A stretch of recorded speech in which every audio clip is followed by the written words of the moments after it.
de várias histórias e a Júlia escolheu uma para nós ouvirmos, para nós refletirmos e para nós aplicarmos no nosso dia a dia. Obrigada, Júlia. Estamos com ela. Boa noite, pessoal. Vou pedir licença para retirar a máscara, porque senão embaça muito o óculos. E vou pedir licença para apagar a luz na frente para vocês conseguirem ver melhor o slide. Assim vocês já conseguem ver? Sim. Então, se estiver ruim, vocês me avisam. Então, o tema proposto para a noite de hoje foi o Boa Nova, o tema que a Fábio passou, me desafiou. Eu sou fã desse livro, ele me alegra muito o coração toda vez que eu leio qualquer capítulo, qualquer parte dessa história, já me alegra muito o coração, então estou feliz em trazer um pouquinho dele para vocês hoje. Ele é um livro de Chico Xavier e pelo espírito de Humberto de Campos, os dois escreveram esse livro juntos. Tem diversos capítulos, eu trouxe alguns aqui só para exemplificar: o Sermão do Monte, a história de Joana de Cusa, os 500 da Galileia.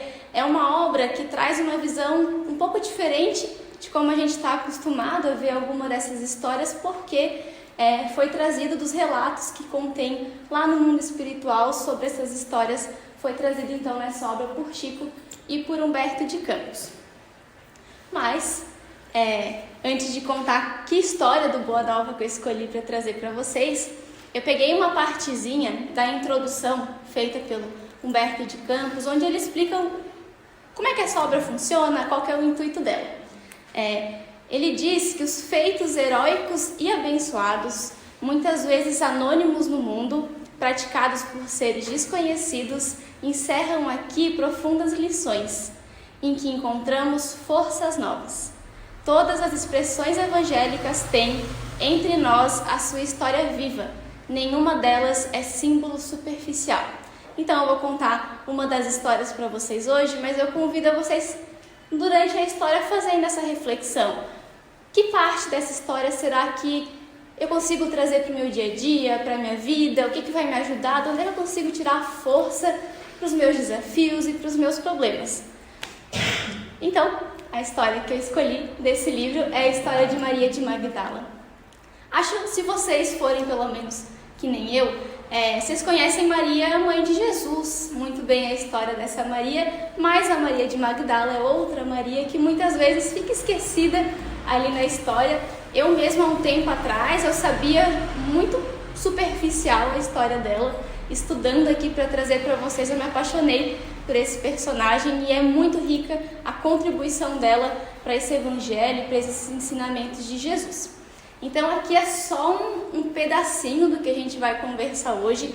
Eu trouxe umas curiosidades sobre essa personagem para vocês irem entendendo o decorrer da história. A Maria de Magdala, ou Maria Madalena, tem gente que chama de um jeito e gente que chama do outro, foi a personagem que entendeu e vivenciou o significado dos ensinos de Jesus como ninguém. É forte essa afirmação, né, gente? Como ninguém. Então, vocês imaginem o que essa personagem ela não fez, ela não aprontou. Também foi a personagem na qual expulsaram-se 7 demônios, que é conhecida na história. A gente sabe que não são demônios, mas Maria ela estava obsediada boa parte da vida dela, então foi essa a personagem. É uma das dedicadas discípulas de Jesus, uma das mais dedicadas, inclusive, outra afirmação que ela é bem forte de se ler. Foi uma das mulheres na hora da cruz. A gente não vai entrar nesse detalhe, mas Jesus, quando ele foi crucificado, não foram todos os seus discípulos, os seus amigos que estavam lá na hora da crucificação. Muitos correram com medo de serem julgados e condenados assim como Jesus. Alguns apareceram disfarçados, até estavam lá, mas não queriam ser reconhecidos, e poucos estavam lá com a cara exposta. Uma delas foi Maria de Nazaré, outra foi João e o terceiro personagem foi Maria de Magdala. Então esses 3 estavam lá aos pés de Cristo na hora da crucificação. Além disso, também foi uma das exemplificadoras de um dos maiores atos de fé que a Boa Nova tem, e também é a mensageira da imortalidade. Sei que eu não contei muito, mas é para deixar vocês curiosos no decorrer da história, vocês vão entendendo o porquê dessas afirmações. Então vamos falar sobre a Maria. A Maria era uma mulher muito jovem, uma mulher muito bonita, O seu palácio sempre era procurado pelos patrícios romanos, então os homens sempre batiam à porta do seu palácio em busca de prazeres mundanos, os prazeres principalmente voltados à sexualidade e à matéria. Então, ela sempre era presenteada por esses homens com ouro, joias, perfumes, as coisas mais belas. Então, Maria, ela vivia abonada dos bens materiais. Tudo que era material, atenção, presente, não lhe faltava. Mas Maria, contudo, não era feliz. E ela mesma relatava isso, ela mesma externalizava. A partir de um certo momento na vida dela, ela percebeu que aquilo não a fazia feliz. E aí, Maria teve uma conversa com uma das suas escravas e ouviu falar, porque nessa época já estavam se falando sobre esse Nazareno, quem que era, já se falava aquilo que ele conversava, da sua boa nova. Então Maria ficou sabendo, ouviu falar sobre a mensagem de Jesus, apesar de que nesse momento eles não tinham conversado ainda um com o outro. E tudo, gente, que eu trouxe aqui de citação e de história, tudo foi retirado do Boa Nova. Então quem quiser até saber um pouquinho mais, porque eu resumi, tem um livro para reservar na biblioteca. Então Maria, ela relata, é relatado o seguinte no livro Boa Nova sobre Maria. Sua beleza lhe escravizara aos caprichos de mulher os mais ardentes admiradores, mas seu espírito tinha fome de amor. O profeta Nazareno havia plantado em sua alma novos pensamentos. Depois que lhe ouvira a palavra, observou que as facilidades da vida lhe traziam agora um tédio mortal ao espírito sensível. Jesus chamava os homens para uma vida nova. Então aqui a gente já consegue ver que é o mesmo convite que acontece para a gente todos os dias, né? Jesus nos convida todos os instantes para uma vida nova. Mas eu vou prosseguir. Vamos para a parte que está todo mundo curioso, né? Maria encontrou Jesus pessoalmente. Como é que foi isso? Maria já estava sensibilizada, já queria mudar de vida, então ela descobriu que Jesus estava ali por perto. Na época não era tão perto quanto as coisas são hoje, então ela teve todo um trabalho de deslocamento, mas foi encontrar Jesus, atravessou o lago, e aqui está um pedaço do relato desse encontro, que eu até trouxe ele um pouquinho não tão resumido, porque vocês imaginem, né? O diálogo de alguém com Jesus é sempre muito bonito, então eu trouxe um pouquinho aqui para vocês. Maria atravessa esse lago, entra na casa de Pedro, que era onde Jesus estava, se joga aos pés de Jesus e diz o seguinte: Senhor, ouvi a vossa palavra consoladora e venho ao vosso encontro. Tendes a clarividência do céu e podeis adivinhar como tenho vivido. Sou uma filha do pecado, todos me condenam. Entretanto, mestre, observai como tenho sede do verdadeiro amor. Ouvi o vosso amoroso convite ao Evangelho. Desejava ser das vossas ovelhas. Mas será que Deus me aceitaria?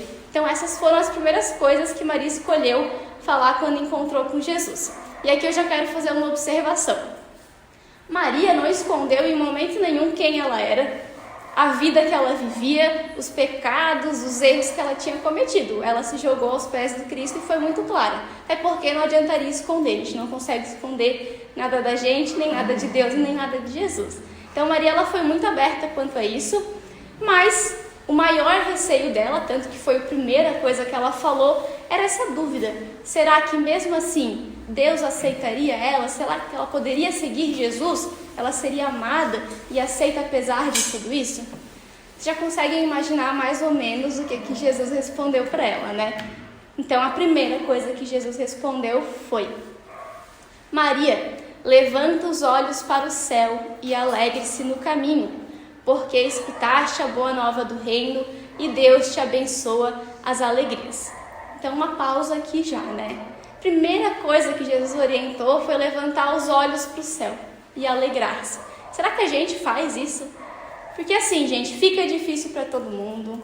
Tem uma hora que fica conturbado, que a gente não sabe mais o que fazer, que parece que as coisas não vão mudar, que vai ser daquele jeito para sempre. Será que nessas horas a gente levanta os olhos? E o levantar os olhos é no sentido figurativo, não é fazer assim: ai, Jesus, me ajuda. É levar o coração, é levar o pensamento e pedir ajuda, pedir força e confiar em Deus. Então fica uma reflexão: será que a gente faz isso que Jesus orientou a Maria? E eu não faço sempre, eu consigo de vez em quando, mas às vezes eu nem lembro. Vai indo na reclamação, na tristeza e a gente esquece.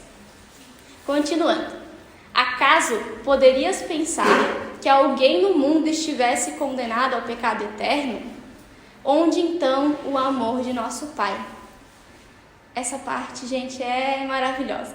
Nunca viste a primavera dar flores sobre uma casa em ruínas? As ruínas são as criaturas humanas, porém as flores são as esperanças em Deus. Sentes hoje esse novo sol a iluminar-te o destino. Caminha agora sob a sua luz, porque o amor cobre a multidão de pecados. A casa em ruínas é a gente, né? Quem nunca se sentiu desesperado, sem força, que aquilo ali estava desmoronando, não ia dar mais. Mas, gente, olha o que Jesus nos diz. Tem uma primavera. Há possibilidade de florir até quando a casa está em ruínas. Se a natureza é assim, com a gente não seria diferente. E essa primavera, essas flores é Deus, é esse convite também a seguir Jesus. É isso que Jesus nos oferece. Continuando, acabei de perceber que mudou a cor da fonte. Vocês conseguem ler ainda? Então tá. E aí Maria continua nas suas aflições. Apesar disso, ela complementa. No entanto, Senhor, eu tenho amado e tenho sede de amor. Maria amava muito aos outros, mas ela não recebia esse amor verdadeiro de volta. E ela traz isso para Jesus. E Jesus responde. Sim, tua sede é real. É imprescindível compreenda que em suas sendas a virtude tem de marchar por uma porta muito estreita. Geralmente, um homem deseja ser bom como os outros, olvidando que o caminho onde todos passam é de fácil acesso e de marcha sem edificações. A virtude no mundo foi transformada na porta larga da conveniência própria. Então aqui outra pausa para outra reflexão, né? A virtude tem de marchar por uma porta muito estreita. A gente costuma se comparar a nossa vida até os problemas com um dos outros, né? É comum da gente fazer isso. A gente vê o relacionamento familiar do outro indo tudo certo, o trabalho, até a vinda da casa espírita, o trabalho no bem, a gente se compara muito com o outro. Mas será que a gente para pensar se o caminho que os outros estão seguindo, a vida que os outros estão levando, é o que a gente realmente quer? É essa porta estreita que Jesus falou? Por que é estreita? Porque é difícil passar. A gente tem a porta larga e a porta estreita. O convite é para uma porta estreita, mas é onde a gente vai conquistar a verdadeira virtude, que é o amor que a Maria tanto sentia falta. Então deixo mais uma reflexão com vocês. E finalizando, Jesus disse: o que verdadeiramente ama, porém, conhece a renúncia suprema a todos os bens do mundo e vive feliz na sua senda de trabalho para o difícil acesso às luzes da redenção. Difícil acesso, não é fácil, mas vai viver feliz, vai ser uma senda de trabalho e de acesso às luzes. O amor sincero não exige satisfações passageiras que se extinguem no mundo com a primeira ilusão. Trabalha sempre com os júbilos do sacrifício. Só o amor que renuncia sabe caminhar para a vida suprema. E aí, finalizando de vez o encontro dos dois neste momento, Jesus diz uma frase que ficou muito marcada por Maria, que depois, no decorrer da sua história de muita dificuldade, muita solidão, ela se manteve firme, lembrando dessa afirmativa final de Jesus, que foi... Desculpa, a gente tem uma coisa antes da afirmativa final de Jesus. Ela pergunta, né, a Maria ela nunca foi aceita pela sociedade. Todo mundo julgava a vida que ela levava de muitos pecados. E nesse momento ela sentiu ali onde eles não estavam sozinhos, alguns olhares de reprovação, de julgamento. O que essa mulher que vive em pecado está aqui falando isso? Será que é verdade? Será que ela realmente quer se transformar? Aí ela vê esses olhares e pergunta: Senhor, quando partirdes desse mundo, como ficaremos? Ela já está preocupada, né? Se Jesus entende ela e ninguém mais vai entender, o que vai acontecer? Ele, entendendo o motivo da pergunta, respondeu: certamente que partirei, mas estaremos eternamente reunidos em espírito.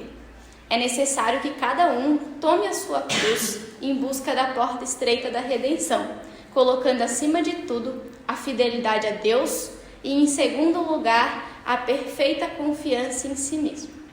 Aí aqui mais uma pausa para reflexão. Cada um tome a sua cruz. É importante, gente, todo mundo tem a sua cruz. E a gente não consegue dividir ela com ninguém. A gente tem amigo, tem apoio que deixa ela um pouquinho mais leve, que ajuda um pedacinho do caminho. Mas a cruz, as dificuldades, a cruz representa as dificuldades, né? Elas são nossas. A gente precisa passar por elas muitas vezes sozinhos. E faz parte do nosso aprendizado. E o que eu gostei aqui, que me chamou a atenção, além de colocar acima de tudo a fidelidade e acreditar em Deus, é a perfeita confiança em si mesmo. Aí também vou fazer mais uma pergunta que eu não vou responder, só para reflexão. Vocês confiam em vocês mesmos? Eu muitas vezes me vejo perguntando assim, pensando, né? Ai, mas eu sempre fui assim, não sei se vai dar não sei se eu vou conseguir melhorar isso. Sempre foi assim. É difícil, né? Deus não vai me aceitar, mas eu não consigo. Isso é não confiar. E Jesus orientou. Confiem em Deus e confiem em vocês mesmos. É só isso que eles precisam de nós. Deus, Jesus, a espiritualidade amiga que está sempre tentando nos ajudar. E agora sim, a parte que eu pulei e dei um spoiler para vocês, Jesus finaliza se despedindo da Maria falando: vai, Maria, sacrifica-te e ama sempre. Longo é o caminho, difícil a jornada, estreita a porta. Mas a fé remove os obstáculos. Nada temas, é preciso crer somente. Foi com essas palavras que Maria manteve toda a sua força, toda a sua fé durante essa trajetória que foi muito difícil. E eles se despedem dessa forma.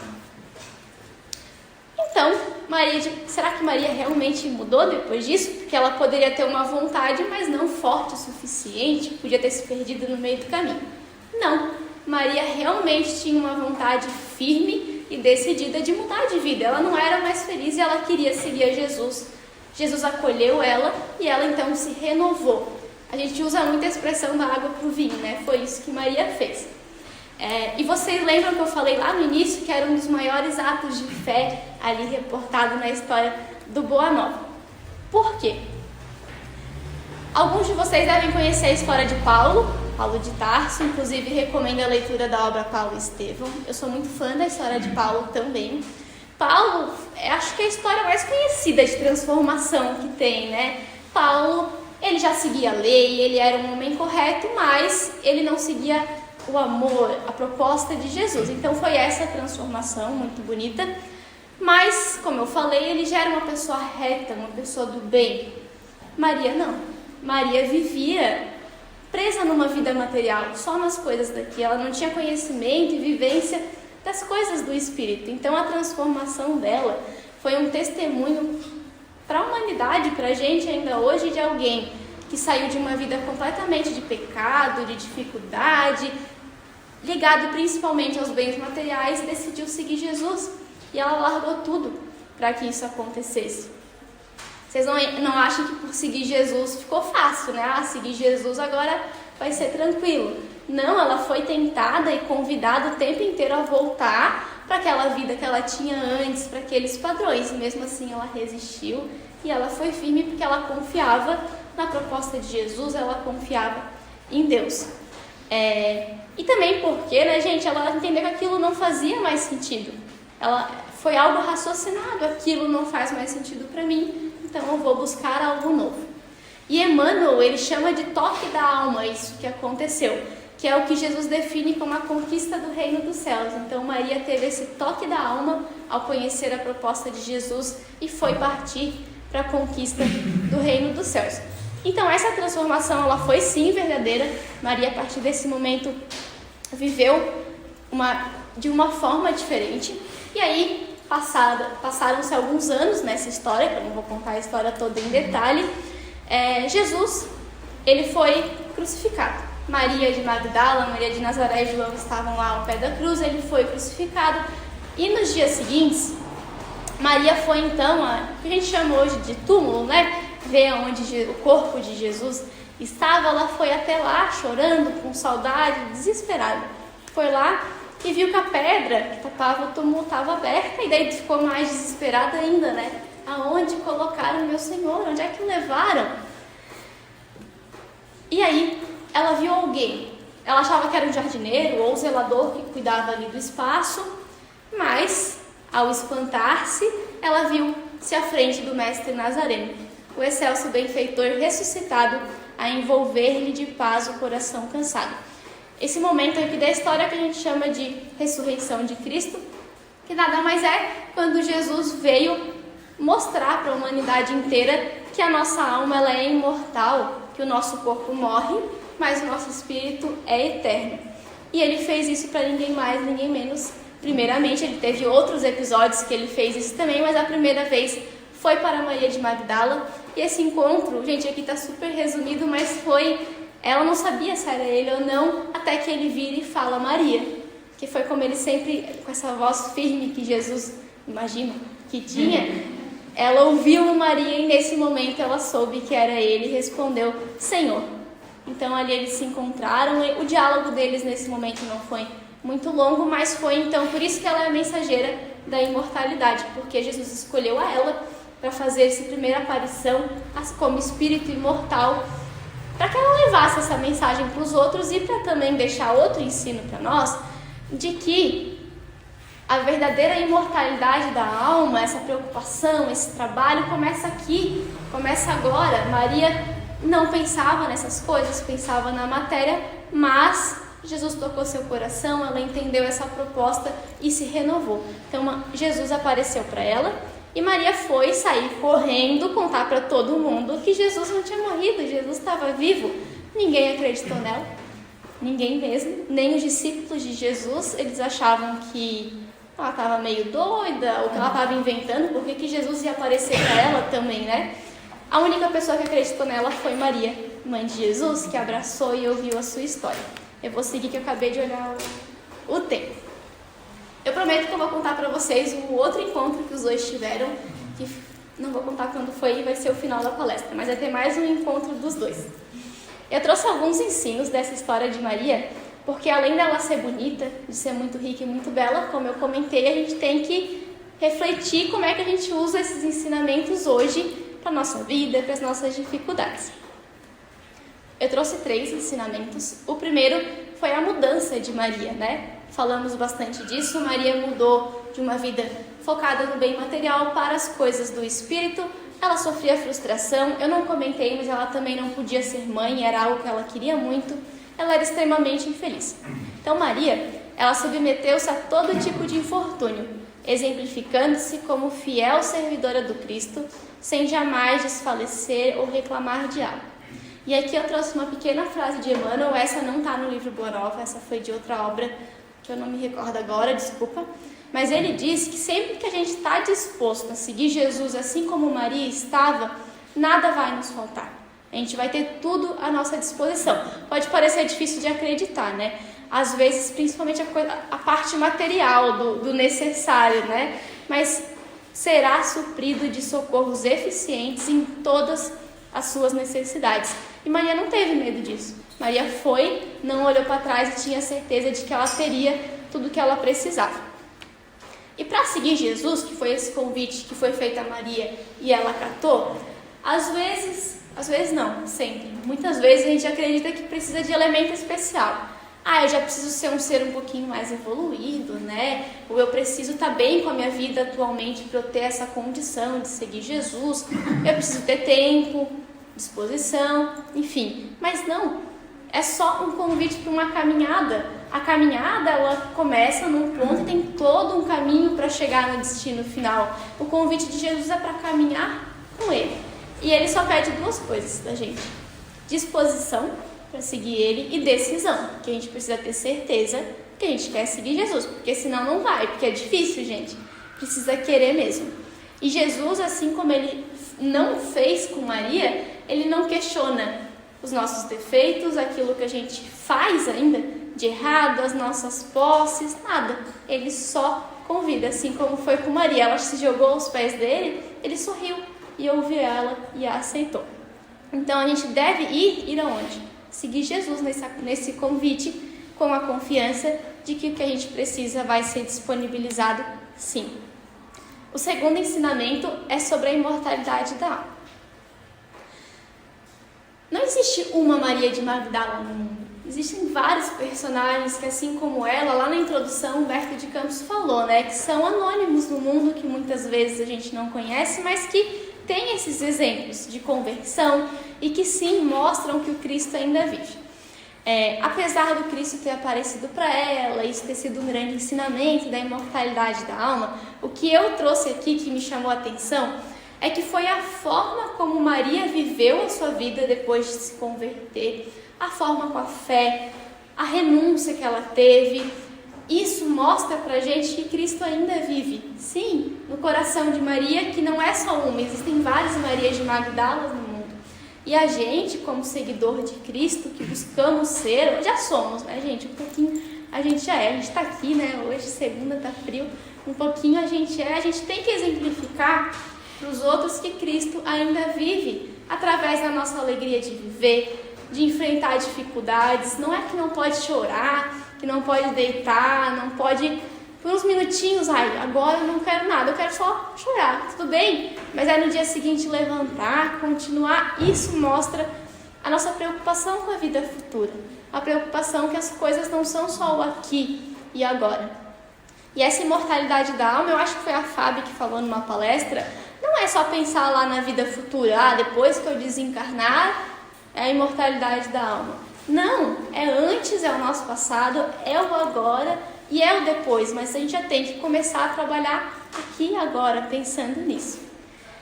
Brilha a vossa luz, disse o mestre, acenda a cada aprendiz do Evangelho a lâmpada do coração, e é essa lâmpada acesa que mostra que Cristo ainda vive e que a nossa alma, ela é eterna. E o terceiro ensinamento foi o abandono. Essa parte eu não contei muito na história, vou resumir. Mas Maria, ela foi abandonada, eu comentei que nenhum discípulo acreditou nela, né? Ela buscou depois seguir com eles na divulgação da Boa Nova e ninguém aceitou ela, porque ela era pecadora, a imagem não ia combinar muito com o que eles estavam propondo na cabeça deles, né, gente? E ela ficou sozinha, humilde, sozinha. Sempre que ela morria de saudade de Jesus, vocês imaginem, a gente já sente saudade aqui. Vocês imaginem ela lá, né? Que testemunho acho que era ainda maior. Ela ia para a praia, nas beiras, na beira do mar, ouvia as ondas, lembrava de Jesus caminhando por ali, ouvia o barulho dos passarinhos, chorava e matava a saudade. Então ela sempre fazia isso. Mas ela nunca deixou de confiar em Jesus. Esse é o terceiro ensinamento. A gente vai se sentir sozinho muitas vezes, vai parecer que a gente de fato está sozinho. E aqui no mundo material a gente até pode estar. Mas Jesus, Deus, a gente mesmo, a gente sempre pode contar com eles. E a gente aqui ainda sabe que tem os espíritos amigos, não é só Jesus e Deus, né? Tem a nossa família espiritual, o nosso anjo da guarda, eles estão sempre conosco. Então, Maria, apesar dela ter sido abandonada por muitas pessoas, numa dessas idas à praia, veio um grupo de pessoas. As pessoas, nessa época, elas estavam com lepra, e elas apareceram na praia buscando ajuda, mas buscando quem que era esse nazareno que tinha passado por ali, quais que eram os ensinamentos. Estavam buscando esse consolo. E Maria, então, ali, não estava mais abandonada, ela acolheu essas pessoas e seguiu com eles pelo Vale dos Leprosos. A sua existência inteira, que foi longa, foi difícil, ela cuidou deles, acolheu, contou tudo que Jesus tinha contado para ela, consolou esses corações. Então, um outro spoiler aqui, Maria de Magdala, o corpo dela, né, ela desencarna de lepra, foi uma morte dolorosa, uma morte lenta, mas como eu comentei, vai ser o fechamento da palestra que está acabando. E aqui, então, o que Maria nos ensinou? Que a verdadeira liberdade é aquela que se engaja até o fim. Maria não foi um momento confiante, um momento desejando se transformar. Foi do início da decisão dela até a imortalidade da alma. Ela se sentiu livre tomando aquela decisão. Antes, aparentemente, ela era livre, né, gente? Ela tinha tudo, posses materiais, homens, um palácio, mas ela não era verdadeiramente livre. E depois de conhecer Jesus, aí sim ela foi livre até a eternidade. E que nesse mundo, gente, que tá tão difícil, tem tantas dificuldades, agora após pandemia, está com muitos problemas de ordem emocional, mental, a forma como a gente vive e acolhe os outros mostra que Jesus ainda vive. Esse é um outro ensinamento que Maria nos deixa. E que essa parte acho que é a mais difícil. A gente sempre tem que deixar algo para trás para seguir Jesus. Não é fácil. Normalmente é algum sentimento, é alguma postura, alguma mágoa, orgulho. Orgulho e egoísmo sempre né? Sempre tem um pouquinho disso. Tem que deixar para trás para seguir Jesus. E é por isso que às vezes a gente vacila, porque tem que deixar algo para trás. E vamos sempre lembrar da primavera, sobre a casa em ruínas. Quando está difícil, eu lembro desse questionamento que Jesus fez e me tranquiliza um pouquinho o coração. E para finalizar, vou pular esse slide por causa do horário, o reencontro que eu prometi. Maria, então, depois de anos ajudando e acolhendo os leprosos, ela está no processo já de desencarne, ela já está meio inconsciente, com muitas dores, e é quando no Boa Nova é relatado, que foi quando viu Jesus aproximar-se mais belo que nunca. Seu olhar tinha o reflexo do céu e o semblante trazia um júbilo indefinível.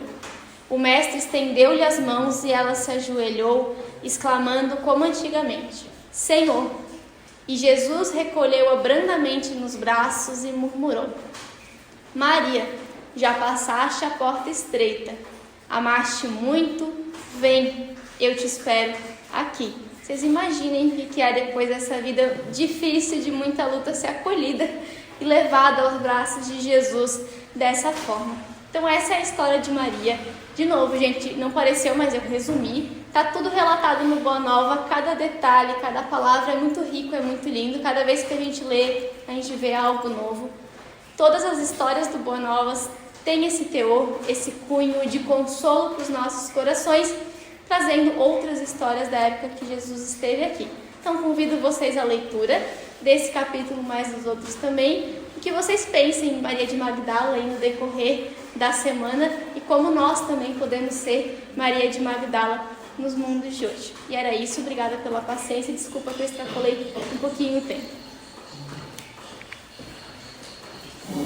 Uma belíssima palestra, com reflexões muito fortes. E eu gostaria de ressaltar para nós, para mim, que qualquer que seja o nosso pecado, os nossos pecados, no momento que a gente chegar para Jesus, com o nosso coração aberto, a gente vai receber esse sorriso assim dele. E o convite então é de seguir a Jesus, de pensar em tudo, em toda essa história que pode ser para nós também, no momento que decidirmos. É fácil, não é fácil, mas acho que a gente já está num caminho, né? A gente está aqui hoje ouvindo essa palavra